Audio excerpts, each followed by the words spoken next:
All right, here now with Brooke Henderson after her fourth round at the Hilton Grand Vacations Tournament Champions. Brooke, just kind of surmise your week as defending champion, and starting today 6 strokes back to play into the top 5. Just what was the game plan coming into today? Yeah, the game plan was to try to climb the leaderboard as much as possible, stick to the game plan.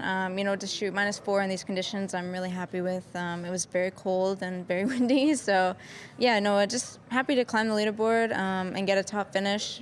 It's a great week overall. What is it about Nona that brings out the best in you, obviously playing so well here the past few years? Well, I love this golf course. It's beautiful, and you have to play well here to shoot good scores. You can't really get away with anything. You have to be able to get up and down, and the greens are tricky, and you need to hit good shots into the green to make birdies. So I feel like I know it takes the A game, so I try to bring it every year, and just, again, happy to be at double digits and -10 for the week.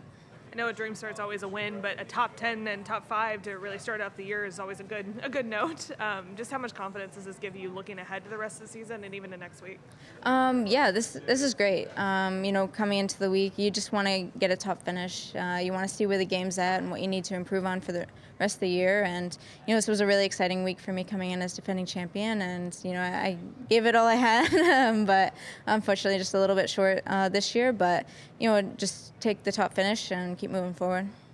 What got going for you in that birdie run there on the front?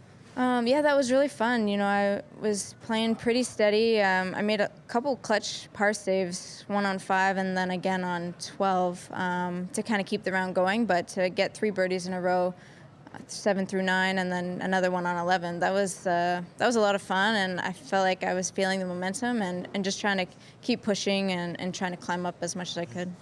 And I don't know if you had a Lydia pairing this week or not. I can't remember. Yeah. Right, you did, right? What's it mean for the tour to have her winning again as a former number 1? Lydia's the best. I've always really looked up to her, and she's such a great person and obviously an amazing player as well. So to see her back at the top is great, especially after she didn't have quite the year she wanted last year, but she's definitely got it going now, so we all better look out.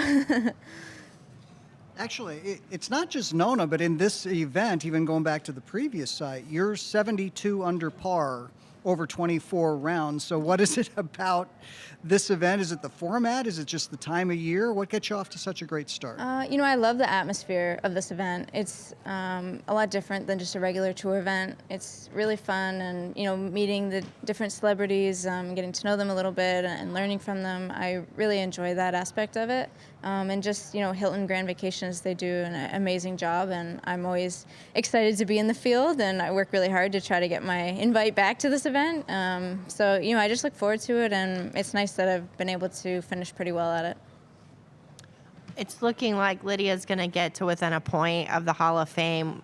Considering the depth of the tour right now, can you just kind of put into perspective how hard it is to get to 27 points? I always think the 27 points thing is way too high for the modern day. I feel like it was probably good back in the day, but now it's way too high. Like, Lydia should already be in my opinion. But I believe she's gonna get there anyway. But it just, it proves how amazing of a player she is. She definitely deserves it. And I look forward to celebrating when she gets in. What would you consider to be a reasonable number in today's landscape? It definitely needs to be lower. Like, Christy Kerr, in my opinion, should also be in. I'm not sure if Laura Davies is in, but she should be in as well. Like, there's a few names like that there's no way they played that well and did so much for the tour, and then they're not recognized. So it definitely needs to be lower. I'm not really sure how much lower, but those types of players should be in. Thank you. First week with the new clubs, how'd they feel?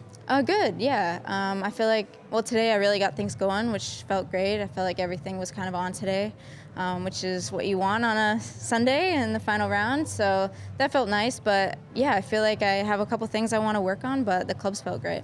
Last year when you won, there was a long break before the next tournament. Now this year there's another tournament right afterwards. Is there an excitement level to be able to get right back into it? I like that a lot better. Last year was such a high, and then I had to, wait such a long time to get going again. But I'm looking forward to playing next week. A couple weeks off again before we go to Asia, but I think that'll be good to kind of rest up. I kind of lost my endurance over the off season. I felt like playing 18 holes 4 days in a row in the pro-am and stuff, it really takes it out of you a little bit. So I'm excited just to rest tomorrow and then get started again. Thank you, Brooke. Thank you.